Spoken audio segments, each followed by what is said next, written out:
QR code పెట్టాం. మీ records అన్ని block chain లో టెక్నాలజీ ఉపయోగించి పెడుతున్నాం.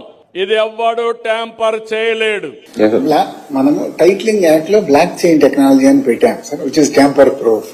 ఆ టైటిలింగ్ యాక్ట్ కూడా ఒకసారి చదువుకోండి.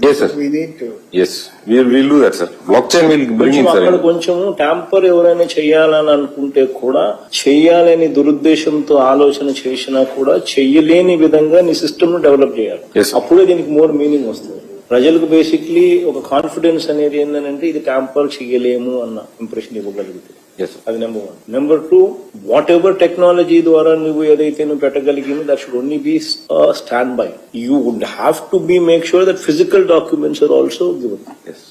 అండ్ ఫిజికల్ డాక్యుమెంట్స్ ను గన ఎవరైనా చూపిస్తే physical documents should overrule the technology. So any updating that you do, physical document also should be updated parallelly. Jaganmohan Reddy ఎంత ముందు చూపుతూ ఆలోచించారన్నది అర్థమవుతుంది. ఈ రోజు మాత్రం బ్లాక్ చైన్ టెక్నాలజీ నేనే తెచ్చా అని చంద్రబాబు నాయుడు గారు ఈ నెలలో కూడా చెప్పుకుంటూ ఉన్నారు. కానీ 2022 మార్చి 31వ తేదీనే సమీక్షా సమావేశంలోనే ఈ సమగ్ర భూ సర్వేలో రికార్డులను ఎవ్వరూ ట్యాంపర్ చేయడానికి వీలు లేకుండా బ్లాక్ చైన్ టెక్నాలజీ వాడుతూ ఉన్నామని జగన్మోహన్ రెడ్డి నిర్వహించిన రివ్యూ సమావేశంలోనే స్పష్టంగా చెప్పారు.